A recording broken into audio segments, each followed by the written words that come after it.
The map was still warm from her hands when Martin Turner finally unfolded it across the rough-hewn table and saw his own name written at the end of the trail.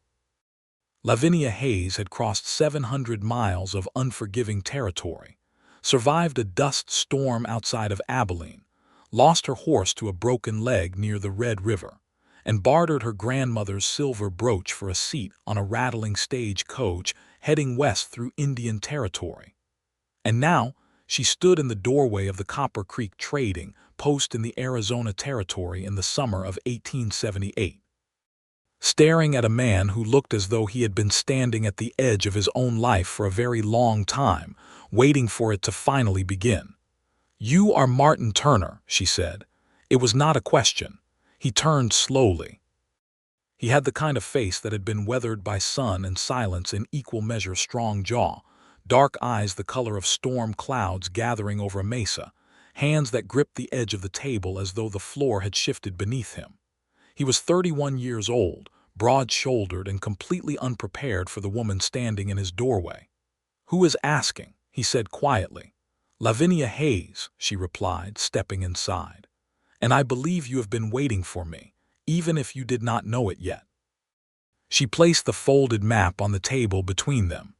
It was old, creased at the corners, and had been pressed flat for so long that the folds had become part of its identity. His name written in a hand he recognized instantly, the hand of a man 3 years dead, pointed at a location in the Sonoran Hills that only one other person in the world knew about. Martin Turner's breath left his body. "Where did you get this?" he asked, his voice dropping to something barely above a whisper. "From an old trunk," she said, "one that belonged to my father." 3 months earlier, Lavinia Hayes had been kneeling in the attic of her father's house in Savannah, Georgia, with the summer heat pressing down on her like a judgment she had not asked for and could not escape.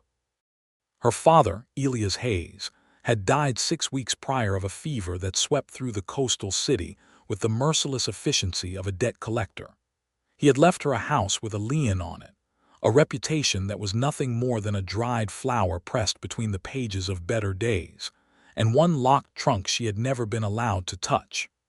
The lawyer had handed her the key at the reading of the will with the kind of expression men reserved for women they pitied but would not help.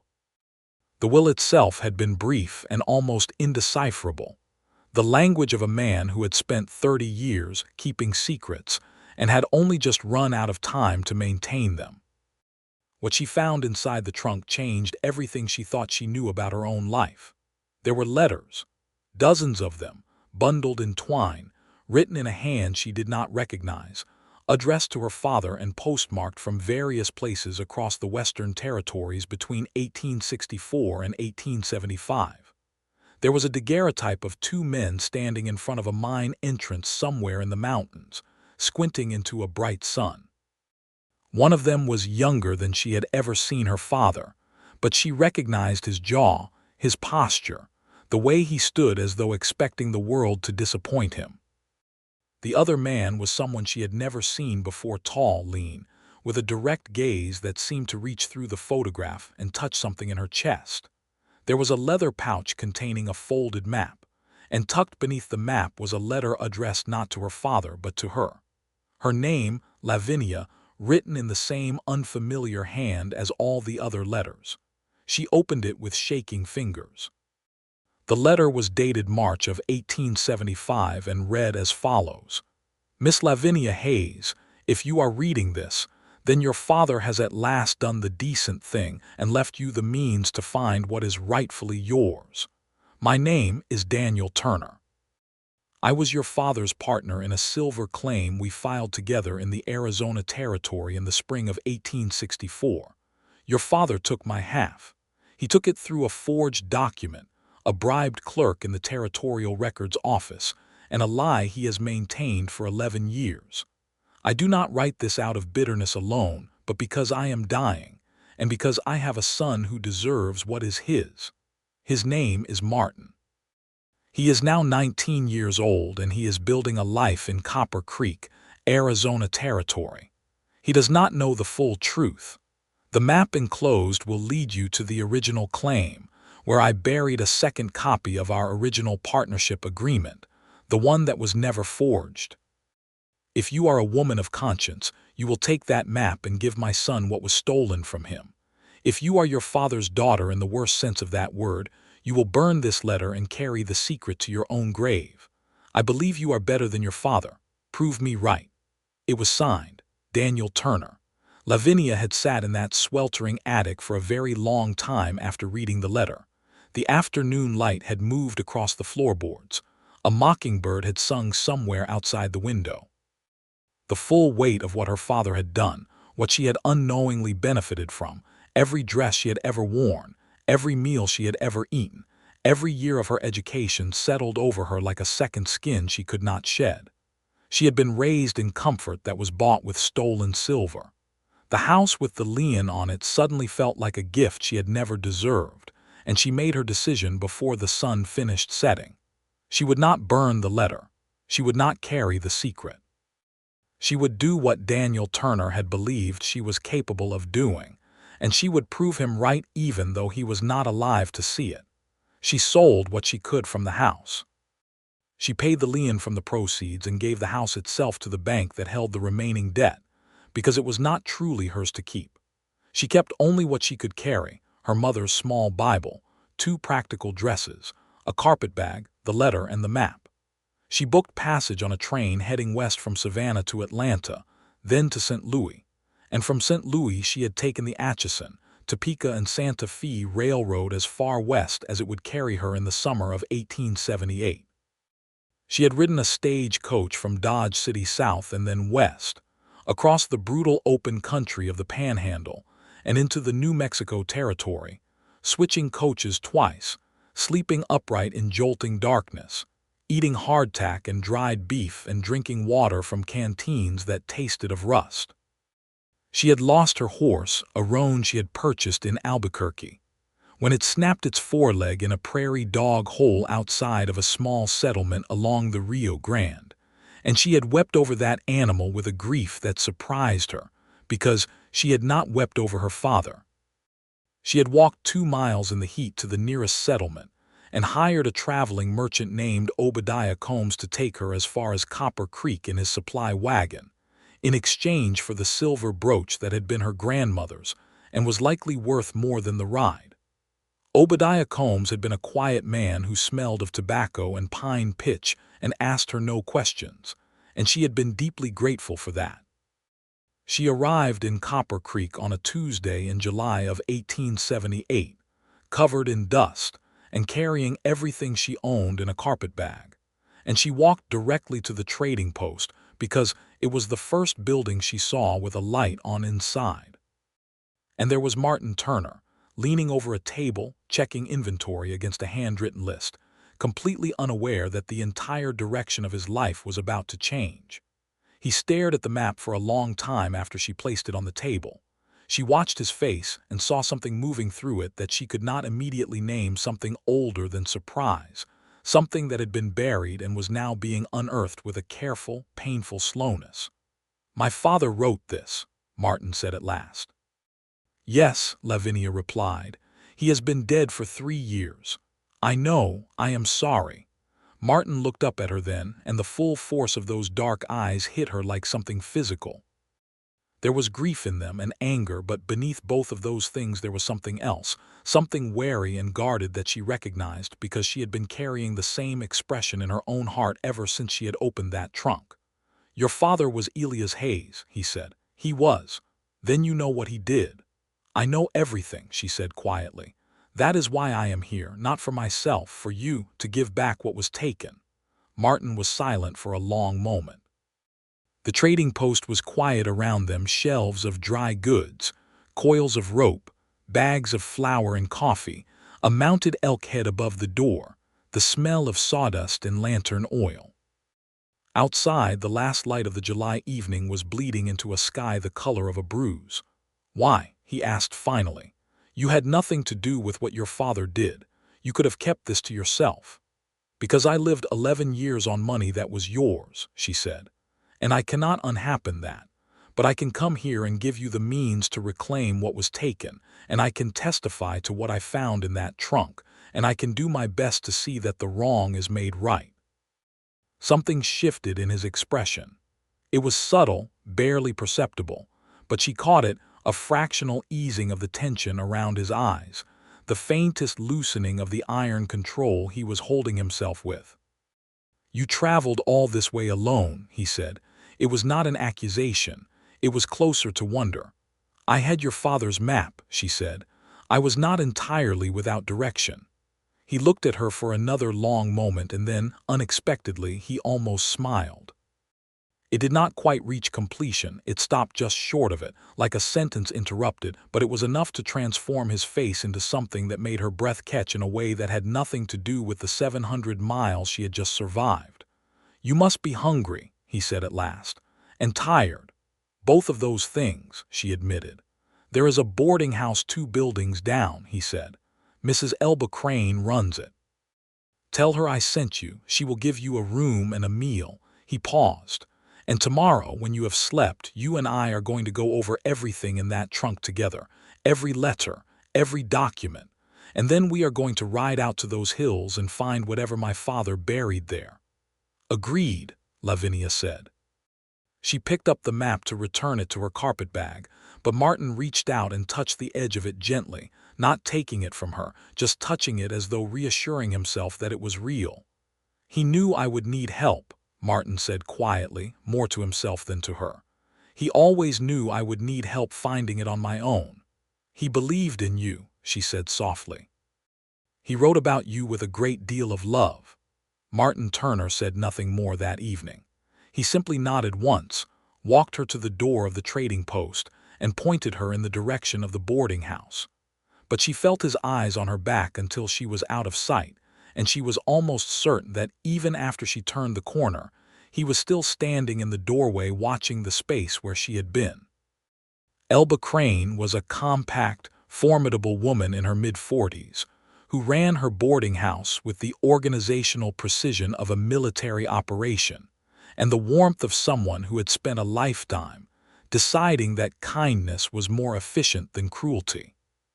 She took one look at Lavinia, dusty, exhausted, carrying a carpetbag as though it were an anchor, and made a sound that was equal parts assessment and sympathy. "Martin Turner sent you," she repeated, taking the bag from Lavinia's hand without asking permission. "He did. Then you must be someone worth sending," Elba said. "Come in before the night animals get brave." She gave Lavinia a room at the back of the house that looked out over a small kitchen garden and had a window that caught the breeze from the hills. She brought water for washing, a plate of cold chicken and cornbread, and a pot of coffee so strong it had the color and consistency of river mud. Lavinia ate everything on the plate, drank 2 cups of the coffee, and sat for a long time at the small desk in the room with the letters from the trunk spread out before her in the lamplight. She read them again carefully, not because she had forgotten what they said, but because she wanted to understand Daniel Turner as completely as she could before she sat down with his son. The letters revealed a man of deep intelligence and deep loyalty. A man who had genuinely loved her father in the way that men who build something difficult together sometimes love each other, the way people love those who have seen them at their worst and stayed. And the letters also revealed the exact moment that love had curdled into something bitter and irreconcilable: the discovery of the forged document, the confrontation in 1866, the 2 years of legal wrangling that had gotten Daniel Turner nowhere because her father had money and connections, and Daniel Turner had only the truth. He had given up on legal recourse in 1868. He had gone back west. He had built a life in Arizona territory with what he had left, which was not nothing. Daniel Turner had been resourceful and determined, but it was far less than what should have been his. He had raised a son alone after his wife died of cholera in 1872. He had managed a cattle operation for a rancher named Whitmore until his own health began to fail, and he had used his final years to set in motion the one act of justice that the courts had failed to deliver. He had written to her father every year from 1868 to 1875, not with threats, but with the quiet, persistent documentation of a man who intended his version of events to survive him. And he had written the letter to Lavinia with the knowledge that the most dangerous thing he could do to Elias Hayes was trust his daughter to be better than him. Lavinia folded the letters carefully, tucked them back into the carpetbag, and lay down on the narrow bed with her boots still on because she was too tired to manage them. She was asleep before she finished the thought she had been trying to form, which was something about the strange mercy of a dead man's faith in a woman he had never met. Martin Turner did not sleep that night. He sat at the table in his small room above the trading post, with the map unfolded before him, and traced the route his father had drawn with the tip of his finger, following each line and notation, as though it were a conversation they were finally getting to have. His father had always been a meticulous man, a careful man, and every detail of the map was rendered with the precision of someone who understood that the truth, in order to survive, had to be lodged somewhere that lies could not reach. The original claim was in the Sonoran Hills, roughly 12 miles northeast of Copper Creek. Martin had ridden through those hills hundreds of times. He had never known what was buried there. He thought about Lavinia Hayes. He thought about the way she had stood in his doorway with the dust of the whole continent on her, and looked him directly in the eye and said, without apology or prevarication, that she had come to give back what had been taken. He had been watching people in this territory for long enough to recognize the performance of honesty, the calculated disclosure, the strategic confession, and what she had offered him was not that. What she had offered him was something rarer and more uncomfortable, the actual thing, unvarnished, without self-protection, at significant personal cost. She could have burned the letter. She could have kept the secret. She could have inherited her father's silence along with his debts, sold the trunk's contents to someone interested in blackmail, or simply looked the other way with the specific blindness that comfortable people cultivate when they do not wish to examine the foundations of their comfort. She had done none of those things. He thought about the way her voice had sounded when she said, "I lived 11 years on money that was yours," not with theatrical guilt, but with the quiet, clear-eyed acknowledgement of someone who had looked directly at an uncomfortable truth and refused to flinch. He had seen very few people do that in his 31 years. He had seen it in his father, and in perhaps 2 or 3 other people he could count on one hand. He was unsettled by it in a way he did not immediately know how to name. He folded the map, set it on the table beside the lantern, and went to the window. Copper Creek was quiet at this hour. A few lights still on in the saloon at the far end of the main street, the sound of a coyote somewhere in the darkness beyond the buildings, the vast and indifferent sky pressing down on everything with its weight of stars. Somewhere in this small town, Lavinia Hayes was sleeping, and in the morning she was going to sit across from him and open that carpetbag, and they were going to begin the process of untangling a knot that had been tightening for 14 years. He was, despite himself, looking forward to it. And that fact was the most startling thing that had happened to him in a very long time. Morning came to Copper Creek, the way it came to most places in the Arizona Territory in July, sudden, merciless, and beautiful. The light hit the red dust of the main street and turned it into something almost sacred. The air was still cool at that hour, carrying the smell of creosote and the faint mineral scent of the hills.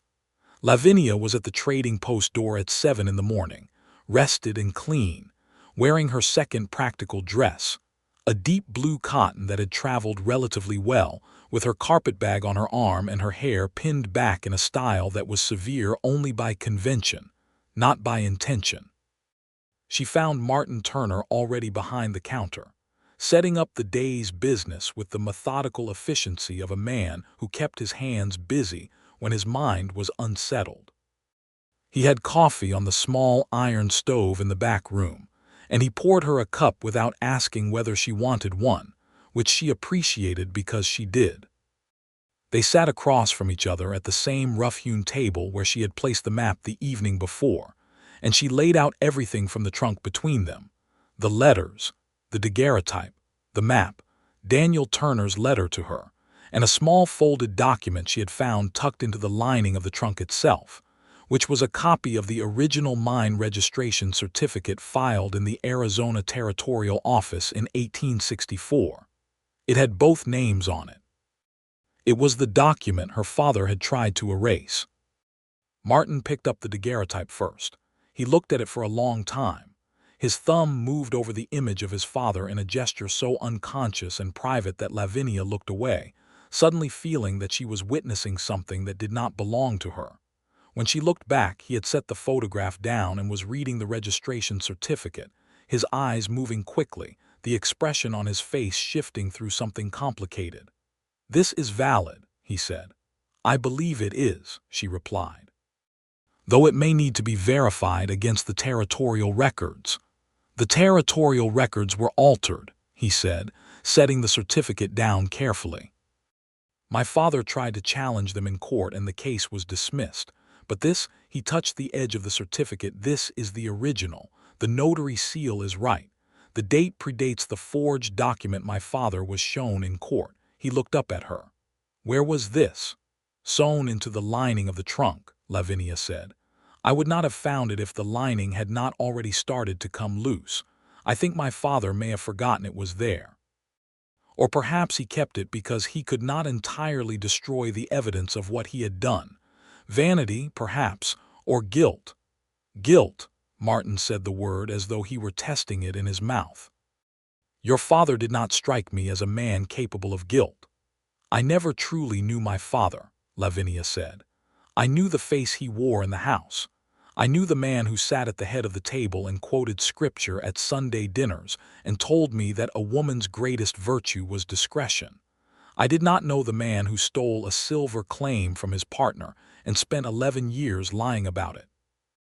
There was a silence between them that had a particular quality, not uncomfortable but inhabited. It had things living in it. "I am sorry," Martin said finally. "That is a difficult thing to discover about a parent." "It was," she agreed, "but it is better to know than not to know. I think most true things are better known, even when they are terrible." He looked at her again with that particular directness that she was beginning to understand was simply how he was. He did not look away from things. He did not manage his gaze to soften the intensity of it. He simply looked at what was in front of him with the full and undisguised attention of a man who had learned that the world required his presence in it. "We should ride out today," he said. "Weather is going to hold for the next day or two. The hills are manageable in July if you leave early enough." "I no longer have a horse," she reminded him. "I have 2 horses," he said. "The bay is gentle enough for anyone." She nodded. "Then we ride today." He was already on his feet, already moving toward the door to turn the trading post sign to closed for the morning, already in motion, and she watched him and thought, "This is a man who makes decisions and then executes them without the long, theatrical interval of deliberation that some people mistake for depth." She liked that about him. She liked it more than was perhaps entirely comfortable. They rode out at 8:30, before the full force of the summer heat descended. Martin rode a dark gray horse named Cassius, who moved with the smooth, powerful authority of a well-trained animal. The bay mare he had lent Lavinia was named Pearl, and she was indeed gentle, an easy, willing horse who seemed pleased to have somewhere to go. Lavinia had learned to ride as a girl in Georgia, and while she was no horsewoman of the frontier variety, she could manage, and the trail Martin led them on through the Red Rock Hills was clear enough that managing was sufficient. He did not talk a great deal on the trail, but what he said was worth hearing. He told her about Copper Creek, how it had grown up around a mining concern that had since played out, how it survived now on ranching and trade, how the population had fluctuated over the years as the territory changed. He told her about his trading post, which he had built himself 4 years ago with money he had saved over 2 years of working as a scout for a surveying team mapping the southern part of the territory. He told her about the cattle operation he had managed for the Whitmore Ranch after his father's death, how he had used those 2 years to put aside enough capital to establish something of his own. He did not tell her about the years before the surveying work, and she did not ask, because she could hear in the evenness of his voice that there were territories he was not ready to map yet for a stranger. She told him about Savannah, about the house, about her education at the female seminary, about the years she had spent as a gentlewoman of reduced circumstances following her mother's death when Lavinia was 16, managing the household, maintaining the polite fictions that her father required, existing in a space that had very little room in it for anything that was genuinely her own. She told him about the trunk and what it felt like to open it, the strange sensation of the floor moving beneath her, the way the whole architecture of her past had shifted into a different shape all at once. "Do you regret coming?" he asked at one point without looking at her, his eyes on the trail ahead. "No," she said immediately. "I could not have not come. Whatever comes of it, I could not have chosen to stay in Savannah and carry this." He nodded. "My father knew that about you," he said. "He wrote to your father for years trying to get him to tell you the truth himself. He believed you would act rightly if you knew." He said, Martin paused, and something moved across his face. He said that a man who truly knows a family will always know which one among them is carrying the conscience. Lavinia felt that land in her chest. She did not trust herself to speak for a moment, and so she looked at the red rock faces of the hills rising on either side of the trail and let the silence do what it needed to do. They reached the location marked on the map shortly before 10 in the morning. It was a narrow canyon between two outcroppings of pale stone, with a dry wash running along its floor and a stand of palo verde trees casting their thin, yellow-green shade in patches across the ground. A cluster of flat rocks at the base of the eastern outcropping had been arranged in a deliberate pattern not arranged by nature, but by human intention, the kind of marker a careful man might leave for someone he trusted to look for it. Martin dismounted and stood looking at the rock arrangement for a long moment. "He told me about this place once," Martin said quietly, "when I was about 12. He brought me out here on a Sunday afternoon and said there were places in the world that held things important, and that a man should always know where those places were, even if he couldn't explain why. I thought he was just talking about the beauty of the canyon." He looked at Lavinia with something raw in his expression. "He was telling me where to look. He trusted you to find it," she said softly. "He trusted both of us," Martin said. "Together." They dug carefully beneath the flat rocks, using the short-handled spade Martin had brought in his saddle pack. About 18 inches down, wrapped in oilcloth and then in a second layer of canvas, they found a tin box sealed with a brass clasp. Martin lifted it out of the ground with hands that were not quite steady, and he sat back on his heels in the dry wash and opened it. Inside was the original partnership agreement between Lavinia Hayes and Daniel Turner, witnessed by two men and notarized in Tucson in March of 1864. It was perfectly preserved, the ink still sharp and legible. It named both men as equal partners in the silver claim they had filed together, with equal rights to the proceeds and equal standing under territorial law. It was the document that, combined with the registration certificate and the testimony Lavinia could provide regarding the contents of the trunk, constituted an overwhelming case for the restoration of Martin Turner's rightful claim. Martin read it twice. The second time, he did it very slowly, as though committing each word to memory, as though he were finally having a conversation with his father that he had been waiting 11 years to have. When he finished, he folded it carefully, replaced it in the tin box, and sat for a moment with the box on his knees and his head bowed. The morning light was coming through the palo verde branches and moving over him in patterns of shadow and gold, and Lavinia, who had known this man for less than 24 hours, felt something in her chest that she could not immediately categorize and was not yet ready to name. She gave him his silence. It was the most important thing she could give him. After a while he looked up, His eyes were bright in a way that he was not trying to hide. "Thank you," he said.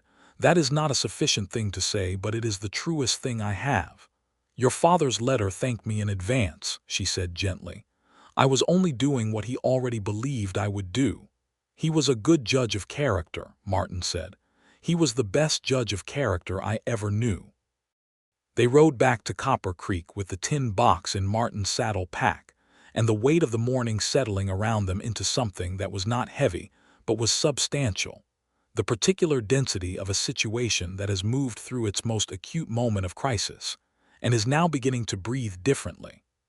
Over the following 2 weeks, Martin Turner hired an attorney from Tucson named Chester Beaumont, who came highly recommended by Judge Alderman in the territorial court. Beaumont was a lean, fastidious man in his mid-50s, who wore a perfectly pressed frock coat in temperatures that should have made such a thing an act of lunacy, and who examined the documents from the trunk with the meticulous attention of a man who had spent 30 years finding the one true thing in a room full of fabrications. "This is solid," Beaumont said, on his second day in Copper Creek, seated at Martin's table with every document spread before him and his reading spectacles perched at the end of his nose. The original registration certificate, the notarized partnership agreement, the series of letters establishing the ongoing dispute, and the testimony of Miss Hayes regarding the provenance of these materials. This constitutes one of the most complete evidentiary presentations I have encountered in a territorial dispute. The question is whether the estate of Elias Hayes can be compelled to satisfy the claim, given that the claimant, that is, you, Mr. Turner, holds no current legal interest in the property due to the fraudulent alteration of the records. "The property is what matters," Martin said. "The silver claim, the rights to it." "The claim was played out," Beaumont said carefully. "But the property itself, the land attached to the claim, has substantial value as ranch land. The territorial government may owe compensation for the period during which the fraudulent registration was operative. There may also be a case for recovery against the estate of Elias Hayes, depending on what that estate consists of." Lavinia had been sitting quietly in the corner of the trading post during this conversation. She had given her full testimony to Beaumont the previous day, a long, careful account of everything she had found in the trunk, the order in which she had found it, the condition of the materials, and the sequence of decisions that had brought her to Copper Creek.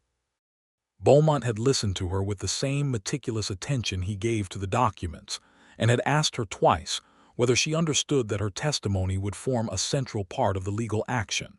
She had said yes both times, clearly and without hesitation. Now she spoke up.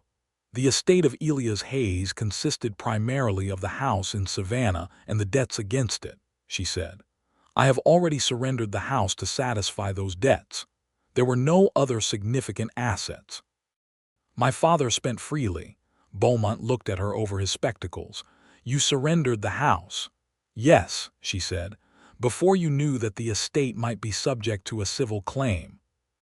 "I knew what was in the trunk when I made that decision," she said evenly. "I chose to satisfy the outstanding debts and leave myself with nothing from the estate rather than carry what I knew while benefiting from property that should never have been in my father's name." There was a silence in the room. Martin was looking at her with an expression she was learning to read, a stillness in him that was not coldness, but its opposite, a quality of full attention that preceded something important. "That was a costly decision," Beaumont said carefully. "It was the right one," Lavinia said. Martin said nothing. But that evening, after Beaumont had retired to his room at Elba Crane's boarding house, Martin came to the boarding house's small parlor where Lavinia was sitting with her mending, because she had 2 dresses and they both needed care after the journey she had given them, and he sat in the chair across from her and looked at her directly. "You left yourself with nothing," he said. "I left myself with what I am," she said, not looking up from the mending. "That is not nothing." "No," he said quietly. "It certainly is not." She looked up then, and the look that passed between them in Elba Crane's parlor with the evening light coming through the lace curtains was the kind of look that neither of them could take back, and neither of them tried to. It lasted perhaps 4 seconds and contained several years' worth of acknowledgement. Then Lavinia looked back down at her mending, and Martin Turner cleared his throat and asked her if she had eaten, and she said she had, and he said good, and he sat there for another 30 minutes talking to her about nothing of particular consequence. The weather, the trading post's inventory challenges, the particular stubbornness of Arizona Territory mule drivers, and it was the most comfortable 30 minutes either of them had spent in a very long time. Beaumont spent a week in Copper Creek and then returned to Tucson to begin the legal proceedings. He was confident that Martin would, within 6 to 8 months, have a favorable ruling restoring his rights to the original claim land and providing some measure of compensation. The fraudulent document that had been used to alter the territorial records had been placed by a clerk who was no longer employed in the territorial office and could not easily be located. But the evidence of its fraudulent nature was, Beaumont said, essentially irrefutable. Martin thanked him. Beaumont shook Lavinia's hand and told her she was the most honest person he had met in a decade of territorial law practice, which she took as the extraordinary compliment it was intended to be. With the legal matter in motion, the immediate crisis was resolved. The question that remained, the question that neither Martin nor Lavinia had yet addressed directly, was what happened next. Lavinia had no home to return to. She had no assets. She was a 26-year-old woman alone in the Arizona Territory in 1878, which was not a simple situation. The frontier was not a place that was gentle to unattached women, and while she was not the kind of person who required gentleness, she was also not willing to perform the kind of desperation that her circumstances might have justified. She stayed at Elba Crane's boarding house and paid for her room and board by helping Elba with the cooking and cleaning, which Elba accepted without making Lavinia feel she was being patronized. Elba was shrewd enough to recognize quality labor when she encountered it and practical enough not to make sentiment of it. They developed, over those early weeks, the kind of relationship that women on the frontier built between themselves with speed and efficiency, a practical alliance founded on mutual respect and the shared understanding that survival was easier with allies than without. Martin Turner came to the boarding house almost every evening, sometimes on the pretext of updating Lavinia on news from Beaumont, sometimes on the pretext of nothing at all, which was the more honest reason. Elba Crane watched this development with the satisfied expression of a woman who had predicted it from the moment she saw Martin's face when she mentioned Lavinia the morning after Lavinia's arrival. They walked sometimes in the evenings, in the relative cool of the hour after sunset when Copper Creek's Main Street was emptying out, and the hills around the town turned deep purple in the failing light. They talked about everything, his childhood in the territory, her girlhood in Georgia, the books they had both read, the ways in which the country was changing, the ways in which it was not. He told her about the 2 years he had spent as a scout, the particular kind of loneliness that came with moving constantly, the way he had finally understood that what he wanted was to be in one place and build something that had permanence. She told him about the years of being her father's household manager after her mother died, the way she had moved through that role with competence and no joy, the way she had understood even at 17 that she was performing a life rather than living one, and the strange, terrible gift of the trunk opening and revealing a path that was genuinely hers to walk. "Do you know what I thought the moment I saw you in the doorway?" Martin asked her one evening, 3 weeks after her arrival, when they were sitting on the steps of the trading post after the day's business was done and the first stars were coming out above the hills. "I cannot imagine," she said. "I thought, this is the most serious-looking woman I have ever seen in my life," he said. "You were covered in dust and you looked like you had not slept in a week, and your eyes were the most serious eyes I had ever seen." She laughed at that, a genuine laugh, the kind she had not deployed very much in Savannah, the kind that came from the actual center of something. "I was serious," she said. "I had been carrying your father's letter across 700 miles. You still have that quality," he said. "The seriousness. But I have also seen you laugh now, and it is—" He paused in the way he paused before saying something that mattered. "It changes everything about a face, the way a person laughs. It tells you more than anything else." "What does mine tell you?" she asked, and she held very still waiting for the answer. He looked at her in the starlight, and his voice, when it came, was quiet and certain. "That you have been waiting a long time to have a reason to," he said. She could not speak for a moment. She looked at the hills and then at her hands in her lap and then at him, and his face was open in a way she had not yet seen it, open and serious and completely without defenses, and she thought, "I am in considerable trouble." She was right about that. The weeks turned. The territory did not soften in the summer heat. It insisted on itself, as it always did, and Lavinia found that she was not only managing in it but responding to it in ways she had not expected. The vastness of the landscape, which had been alarming on the journey west, began to feel differently to her when she was no longer in transit through it, but beginning, tentatively, to belong to it. The evenings, in particular, with that extraordinary quality of desert light that turned everything to gold, and then to rose, and then to something that had no name in any color vocabulary she had been taught. Those evenings were doing something to her that she suspected might be permanent. She began helping at the trading post during the days, not because Martin asked her to, but because the alternative was to be at loose ends, while the legal proceedings proceeded at the stately pace of territorial law, and she was not a person who was comfortable at loose ends. She was quick with numbers and had a facility for organization, and within a week she had reorganized the inventory system in a way that Martin admitted with a rueful smile that she was collecting was considerably more efficient than what he had been doing.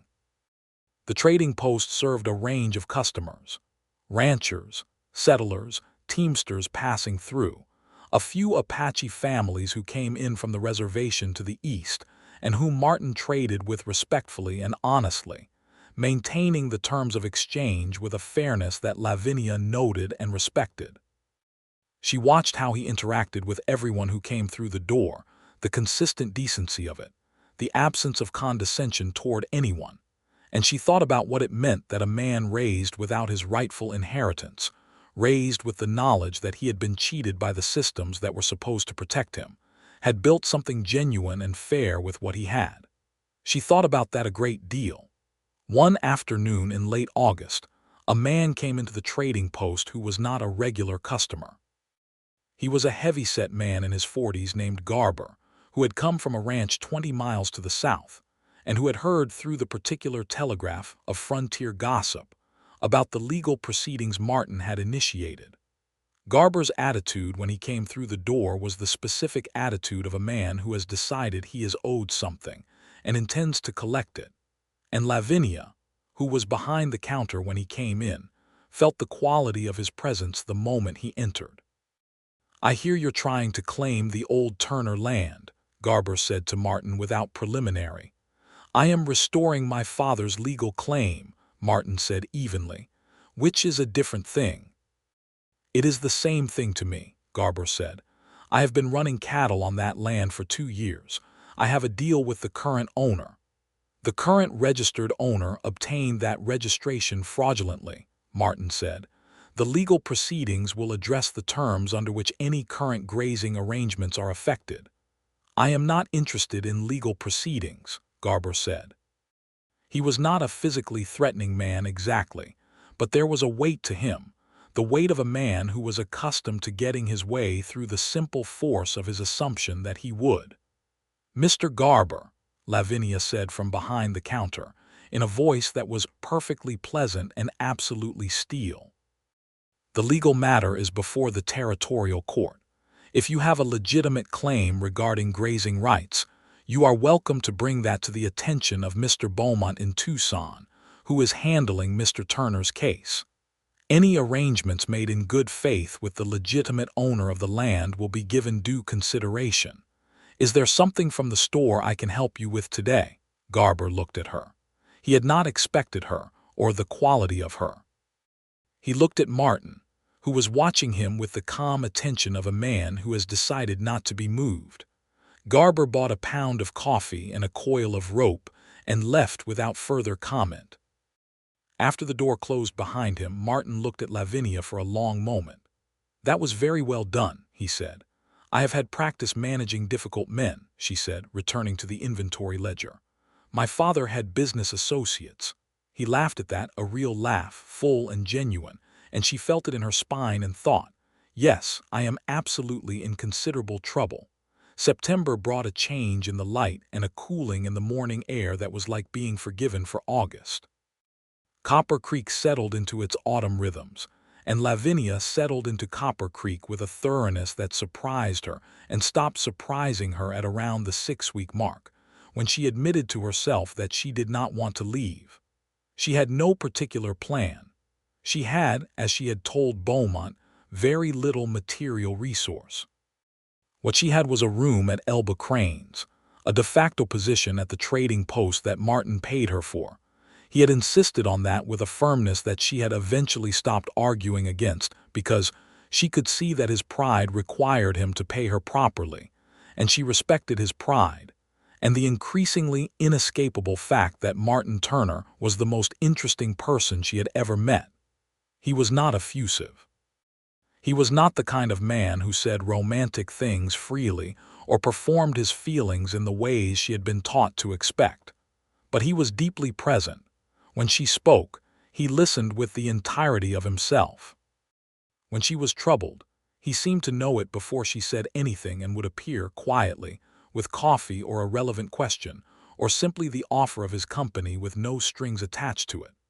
When she made him laugh, and she found she liked doing that, liked it more each time, his whole face transformed, and she could see the boy in him and the young man and all the versions of him that had come before she arrived, and she felt a tenderness for all of them that made her chest ache. He walked her back to the boarding house every evening.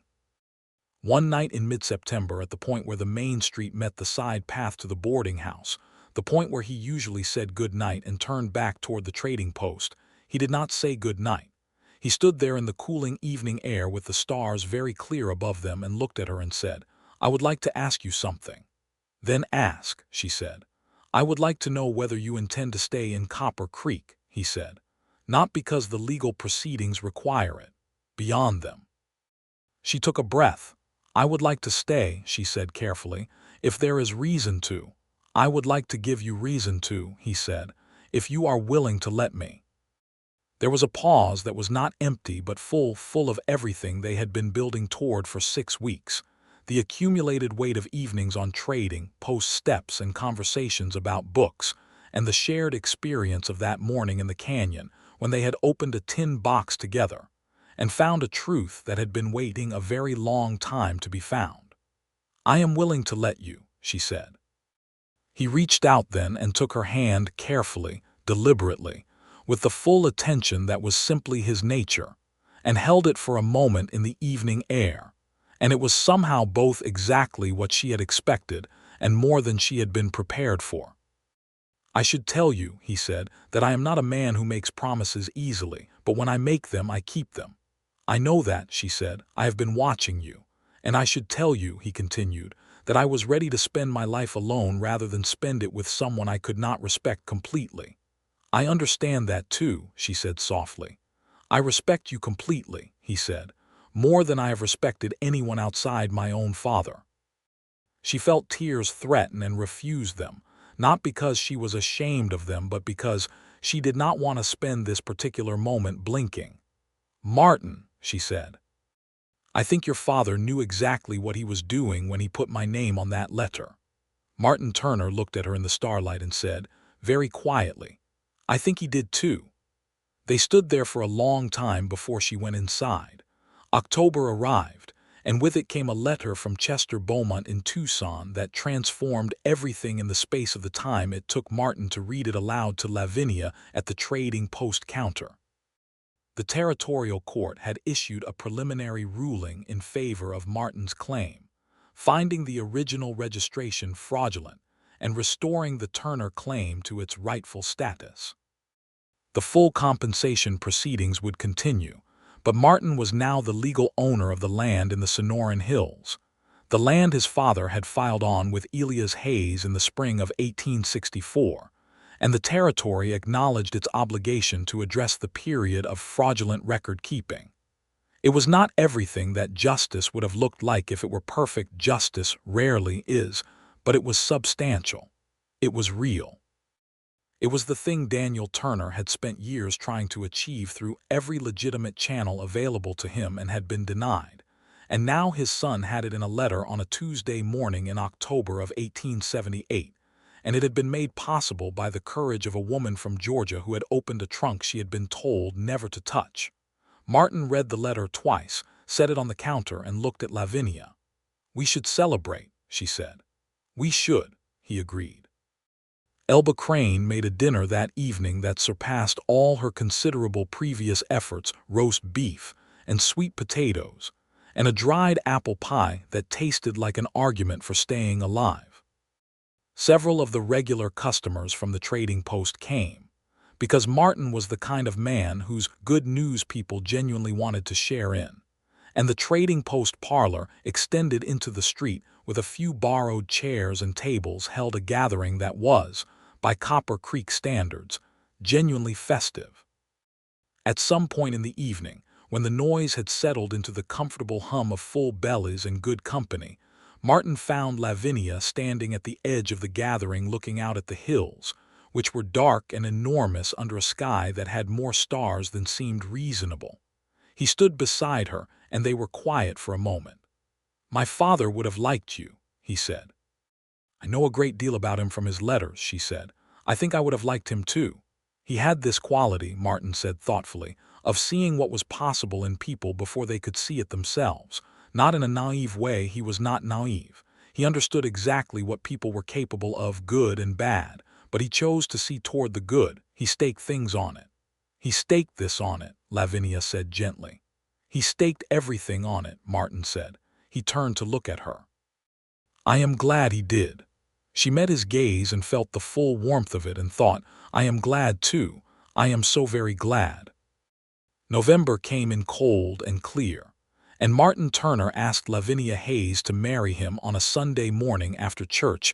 Copper Creek had a small Baptist congregation that met in a one-room building at the west end of the main street, presided over by a minister named Reverend Greer, who was both devout and practical, a combination that served the frontier well. He asked her on the steps of the church with the November sun on both their faces and the congregation dispersing around them, and he did it simply and directly, in keeping with his character, without theatrical staging or elaborate preamble. "Lavinia," he said, "I want to marry you. I want to build something with you. I think we are well suited, and I think we know each other well enough by now to know that is true, and I do not think waiting longer is necessary." "No," she agreed. "I do not think waiting longer is necessary either." He looked at her with the question still fully present in his expression. "Yes," she said, "I want to marry you, very much." The smile that crossed his face at that, the complete, unguarded smile, the one that did not stop short, was worth every mile she had traveled to get to this moment.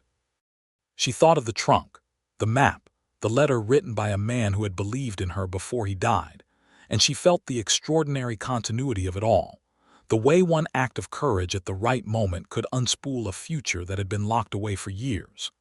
They were married in December of 1878 in Reverend Greer's small church, with Elba Crane as Lavinia's attendant and a rancher named Hale, who had been Martin's friend since the early surveying days, as his.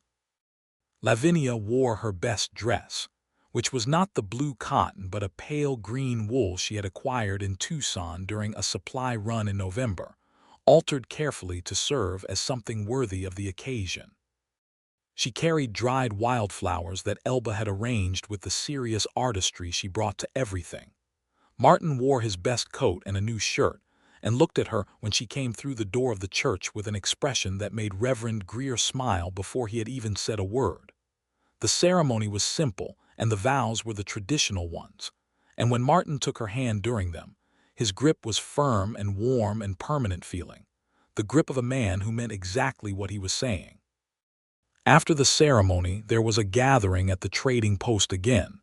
It had become the default venue for Copper Creek's celebrations, by virtue of size, and the fact that Martin kept good coffee and did not object to his counter being used as a buffet surface.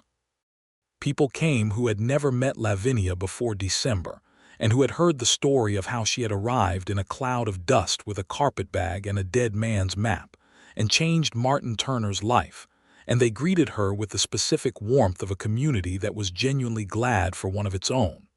She felt, for the first time in her adult life, that she was somewhere she was supposed to be. Not assigned, not performing. Genuinely supposed to be. That night, in the small apartment above the trading post that Martin had spent the past 2 months making into a proper home, with 2 rooms and a proper stove, and curtains that Elba had helped select, Lavinia Hayes Turner sat in the lamplight with her husband across the table and thought about Daniel Turner's letter, which she had kept in her mother's Bible since she arrived, and thought about how he had written, "I believe you are better than your father. Prove me right." She had. And in doing so, she had found the best thing she had ever known. Martin was watching her. He always seemed to know when she was thinking about something important. "What is it?" he asked. "I am thinking about your father's letter," she said. "About what he asked me to do." "You did it," Martin said simply. "I know," she said. "I am just—" She paused, searching for the word. "I am grateful to him for trusting me, for leaving the map, for believing it was possible that a stranger could be moved to do the right thing purely because it was right." "He was moved that way," Martin said. "He believed other people could be too." "And you?" she asked. "Do you believe people can do the right thing purely because it is right?" Martin Turner looked at his wife across the lamplight of their small home above the trading post in Copper Creek, Arizona Territory, in December of 1878 and said, "I married you, didn't I?" She laughed, and it was the laugh that told everything, the full-centered, genuine laugh that he had said changed everything about a face, and he was right. It did. It changed everything about the room, about the evening, about the particular quality of life that they were beginning together. The winter passed warmly despite the cold. Martin managed the trading post and began the process of developing the land the court had restored to him. He was not, in the immediate term, a silver miner and had no interest in becoming one, but the land in the Sonoran Hills had excellent potential for a small cattle operation, which he had enough knowledge to run, and the territorial compensation was providing the capital to begin it. He hired 2 hands in January, good workers he had known for years, and began the process of fencing and improvement that would take the better part of 2 years to complete. Lavinia ran the trading post. This had happened organically over the months before the wedding, and it was now simply the arrangement. She had the facility for it, she enjoyed it, and Martin trusted her completely, which she did not take lightly. She also began, in those early months of 1879, to teach reading and basic arithmetic to the children of Copper Creek on 3 afternoons a week, in the back room of the trading post, in the absence of any other organized education in the town. There were 9 children at first, and then 14, and by spring there were 17, and the back room was no longer adequate, and Martin began building a second structure behind the trading post that would serve as a proper schoolroom. "You did not have to do that," she told him when she saw the walls going up. "You needed a room," he said. "I build things. It is not complicated." It was not complicated. That was one of the things she loved most about him. In the spring of 1879, Lavinia discovered she was pregnant. She told Martin on a morning in April, when the hills were showing the brief, extravagant green that the desert offered once a year after the winter rains, and the Palo Verde trees outside the window were blooming yellow against a sky that was perfectly, absurdly blue. She told him at breakfast, simply and directly, because she had learned from him that simple and direct was the best form of important news. He set down his coffee cup and looked at her for a moment with the full and undisguised attention of a man receiving something he had not known how much he wanted until he had it. He got up from the table and came around to her side and put both hands on her face and kissed her with a tenderness that was different from all the other ways he had kissed her, deeper and quieter, the way a man kisses someone when he is moved beyond the capacity to express himself in any more verbal way. "Are you happy?" she managed when they separated. "Lavinia," he said, in the voice that meant he was about to say the truest thing he knew. "I am so happy it frightens me a little." She laughed and put her forehead against his. "Good," she said. "That means you understand how much it matters." Their son was born in October of 1879, in the bedroom above the trading post, with Elba Crane in attendance and the good sense to arrive early enough to be useful. He was a healthy, loud child with dark eyes very much like his father's and a quality of determined, focused attention that he demonstrated from his very first hours in the world, looking at things with a seriousness that made Martin say, the first time he held him, that he recognized the expression. They named him Daniel James Turner. Daniel for his grandfather, James for Lavinia's great-uncle, who had been the one member of her extended family she had genuinely admired. Martin held his son in the October light with an expression that Lavinia memorized completely. An expression that contained everything a person might feel looking at the continuation of something they had believed might be extinguished. The absolute marvel of inheritance that cannot be taken or forged or locked in a trunk. The inheritance of character and love, and the particular stubbornness of people who insist on doing right by others even when it is costly. He looked at her over the baby's head, and she saw in his face the same thing she felt in her own heart. A full, abundant, entirely serious joy. The joy of people who have not stumbled into happiness but walked toward it deliberately, through difficulty, with their eyes open. The schoolroom behind the trading post was completed in November of 1879, and by the following January had 22 students, and Lavinia's organizational genius was beginning to lobby Martin for a second teacher, which he agreed to without more than a token argument, because he was a man who recognized a necessary thing when he saw it. They hired a young woman named Miss Priscilla Aldgate from Tucson, who arrived in February 1880 with excellent qualifications and the ability to teach music, which Lavinia had not been able to offer, and which the children of Copper Creek took to with an enthusiasm that surprised everyone except Elba Crane, who had always maintained that people needed more music in the territory.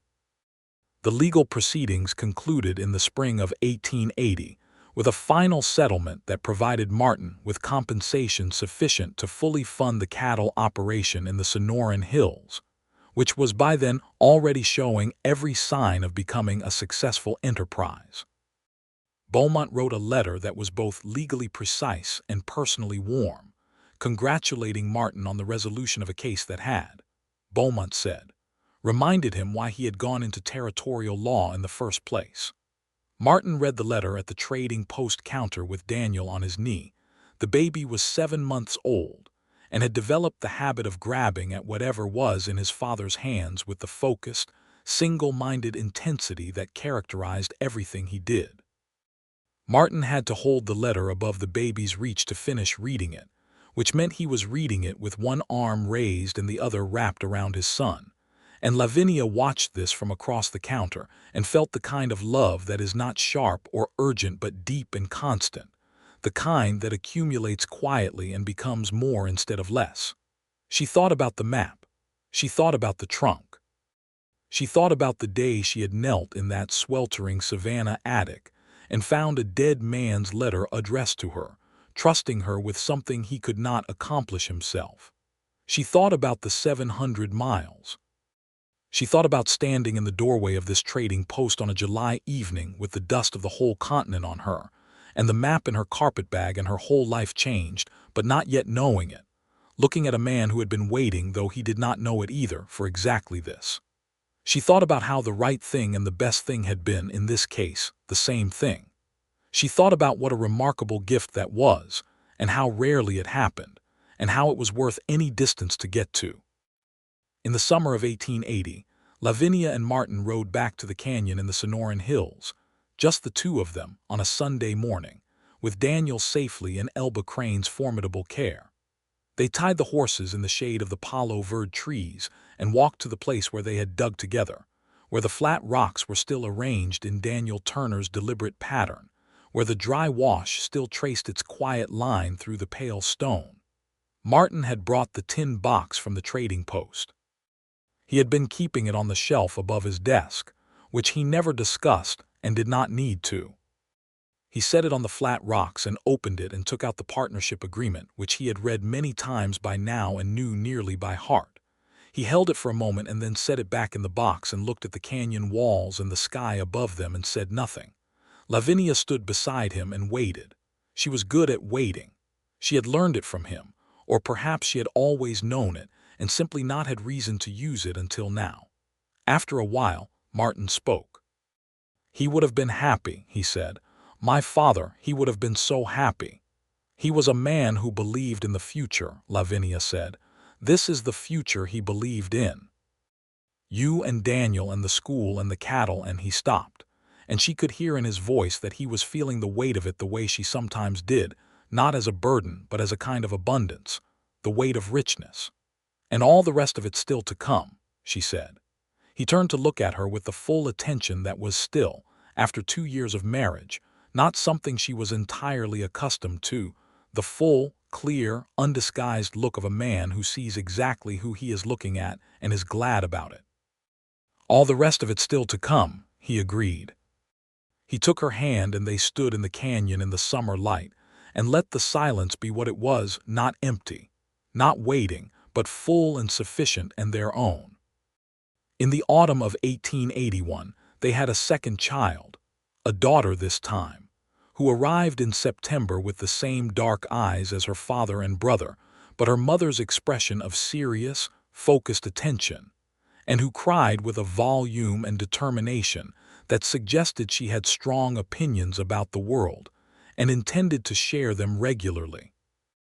They named her Alice May Turner, and Daniel, who was 2 years old and had his father's quality of deliberate engagement with everything, regarded his new sister with the thoughtful consideration of someone meeting a person they expect to be important. Copper Creek grew through the early 1880s with the particular vigor of a territory that had finally stabilized enough to attract people who wanted permanence rather than fortune. The school expanded. The trading post expanded. Martin's cattle operation in the Sonoran Hills became known for the quality of the animals. He had developed a good relationship with several of the ranchers to the south and east, including, eventually, a more cordial arrangement with Garber, whose initial hostility had resolved into a grudging professional respect over the course of several years of Martin, dealing fairly and consistently with everyone in the territory regardless of how they had initially come to him. Lavinia corresponded with Chester Beaumont regularly.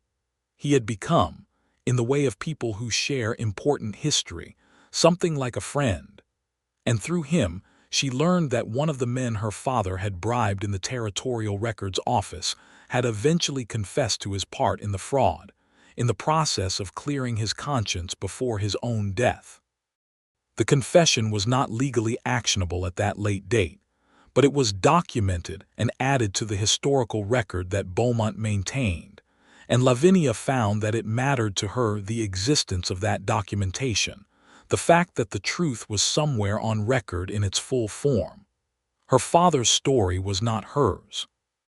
She had known that since the attic in Savannah. She had made it definitively not hers through every choice she had made since then. But the full accounting of it, the record that showed what had happened and who had been wronged, and how the wrong had eventually been addressed, that mattered to her in a way she could not entirely explain, except to say that she believed that true things deserved to be documented, that the record of a community's life was part of its conscience, and that a community without a conscience was just a collection of buildings. She told Martin this one evening when they were sitting on the steps of the trading post, an old habit, maintained past the years when it had been new, and he listened and then said, "You should write it down yourself, not just the legal record, your account. Your father, your journey, my father's letters, what you found and what you did about it. Someone should write that." "Who would read it?" she said. "People who need to know it's possible to do the right thing," he said. "People who are sitting in front of a trunk wondering whether to open it." She looked at him. The evening light was on his face and Daniel was inside with Alice, the domestic sounds of their household audible through the open door, and she thought, "You see me completely, Martin Turner. You see what I am capable of before I can see it myself, just like your father." "I will write it," she said. She did. She spent the winter of 1882 to 1883 writing her account in a series of bound notebooks she purchased from a stationery supplier in Tucson. A full and honest account of everything, from the trunk in Savannah to the canyon in the Sonoran Hills, with all the details intact, including the uncomfortable ones about her father and the ones about her own doubts along the way. She wrote about Daniel Turner's letters with the care and respect his memory deserved. She wrote about Martin, and she did not soften the account of falling in love with him, because she had come to believe that love, the serious, deep, chosen kind, was one of the most important things a person could document honestly.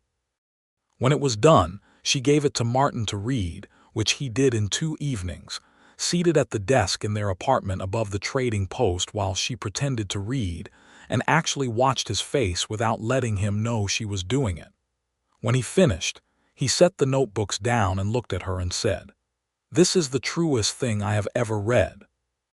She thought she might cry at that, and she did briefly, with no drama about it, and he came around the desk and held her, and they stood there in the lamplight of their home, which was warm and good, and built on a foundation of honesty, and she was not even the smallest fraction of a degree sorry for any of the distances she had traveled. In the spring of 1883, she sent the notebooks to a publisher in St. Louis who had been recommended by Reverend Greer's daughter, who was literate and modern and kept up with such things. The publisher wrote back in August with an offer that she had not expected. He wanted to publish it, said it was the kind of account that people across the country needed to read, that the question of Western land rights and the fraudulent practices that had robbed so many people of their legitimate claims was very much a matter of ongoing public interest, and that her personal account gave it a human dimension that legal documents could not. She showed the letter to Martin over breakfast. He read it and smiled, the complete smile, the one she had first seen on the church steps in November of 1878 and had been collecting ever since. "You should say yes," he said. "I already wrote yes," she said. "I was just showing you the letter." He laughed and shook his head and reached across the table and covered her hand with his. Daniel, who was 3½ and was eating his breakfast with the focused seriousness of a child conducting important research, looked up at his parents holding hands across the breakfast table and looked back down at his food with the expression of someone who finds the world in satisfactory order. Alice, who was not yet 2 and did not have his equanimity, announced at that moment that she was finished with her breakfast in terms that left no room for alternative interpretation, and the morning resumed its ordinary, extraordinary shape. The book came out in the spring of 1884 and was more widely read than Lavinia had anticipated. She received letters from people she had never met in places all across the country, women who had found themselves in front of similar choices, men who had recognized the shape of the injustice she described, lawyers who found the documentary appendix she had included copies of the key documents, with Beaumont's permission, genuinely useful to their own cases. A territorial newspaper in Tucson ran an excerpt and called it an essential account of the mechanisms by which the legitimate claims of the territory's settlers are undermined, and the means by which they may be reclaimed. She read the review to Martin at the trading post counter and he listened with the expression he wore when something made him proud without making him need to perform the pride, quiet, contained, and warm. "Your father would have been happy about this too," he said. "His father would have been happy about this," she corrected gently. "Mine would have found it deeply inconvenient." Martin acknowledged that with a small, rueful acknowledgement, and then he said, "But you turned out to be your mother's daughter." She thought about that for a moment. She had not known her mother as well as she would have liked. Her mother had died when Lavinia was 16, before Lavinia had been old enough to ask the right questions. But what she remembered of her was a quality of quiet, persistent rightness. A woman who was gracious not as a performance but as a conviction, who moved through the world with a kind of ethical clarity that had nothing to do with self-righteousness. "Yes," she said, "I think I am."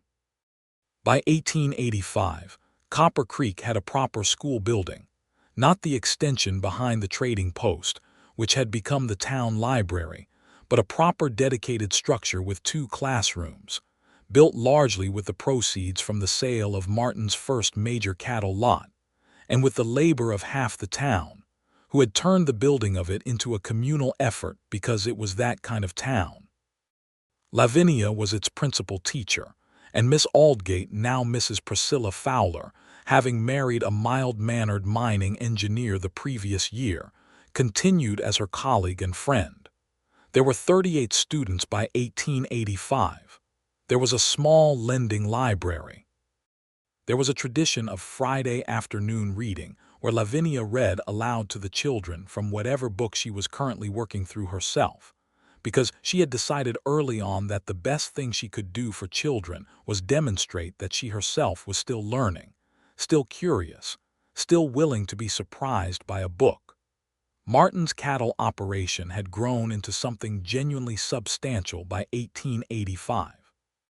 He employed 6 people full-time, maintained excellent relationships with the buyers to the south, and had developed a reputation for honest dealing that extended across the territory.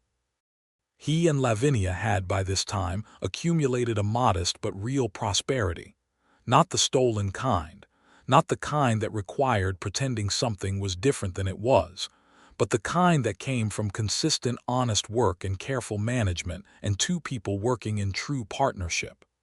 They were still, in 1885, as they had been in 1878, only more so. More settled in each other, more fully known to each other, carrying the deeper richness of people who have shared years of genuine life rather than just the best parts. They still sat on the steps of the trading post in the evenings.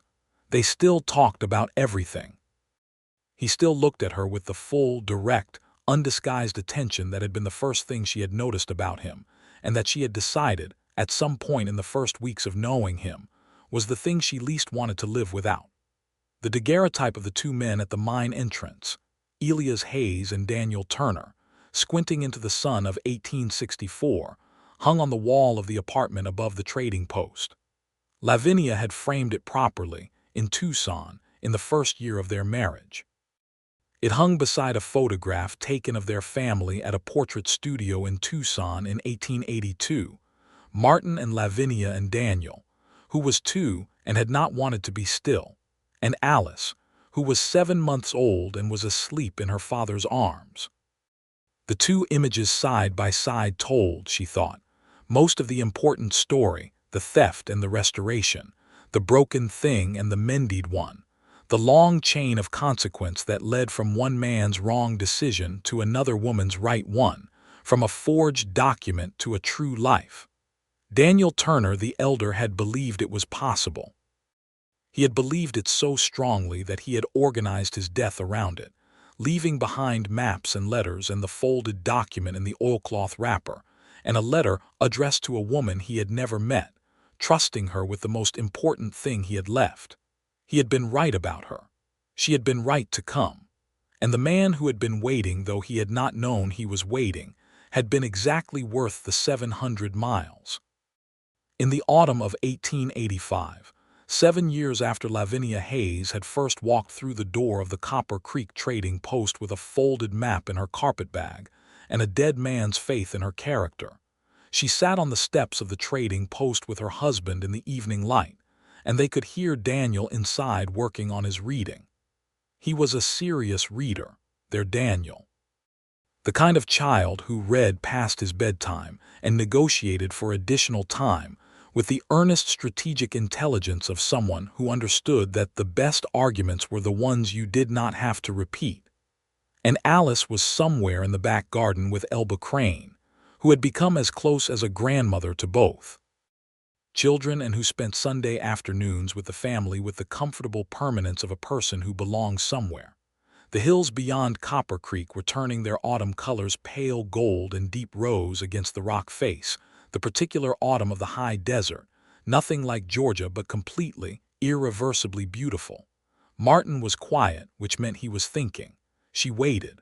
"I have been thinking about my father today," he said. "I think about him most on evenings like this." "What do you think?" she asked. "I think he would want us to keep doing what we are doing," Martin said. "I think he would want us to be exactly what we are." Lavinia leaned her head against her husband's shoulder and looked at the hills.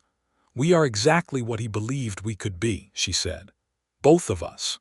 Martin put his arm around her and they sat in the evening light of Copper Creek, Arizona Territory, in the autumn of 1885, and the world was full and true and entirely their own. Inside, Daniel stopped reading and called out something to his father about a word he did not know, and Martin answered without raising his voice, just projecting it clearly through the open door. And the correctness of the scene, the completeness of it, the way everything was in its right place, was not the completeness of something finished, but the completeness of something alive and continuing and very, very far from done. Lavinia Hayes Turner closed her eyes for a moment and felt the sun on her face and the warmth of her husband beside her, and the sounds of her children and the friend who had become family and the town that had become hers, and she thought, "A map led me here. A map that an honest man hid in the ground for me to find, leading to a man who had been waiting even though neither of us knew it, leading to this, exactly this." She thought, "Some paths are long and hard and terrifying, and they lead you somewhere so exactly right that the difficulty of the journey becomes part of the gift. It becomes part of the story you carry." She thought, "I will carry this story all my life, and it is the best thing I will ever carry." She opened her eyes and looked at the hills and the sky above them, and Martin's arm tightened around her shoulders almost imperceptibly. The small adjustment of a man who knows when the person beside him needs to know he is there. He was there. He had been there in a sense since before she arrived, waiting in a trading post in the Arizona Territory for a woman with a folded map and the courage to follow it. She was glad she had followed it. She was glad of every single mile.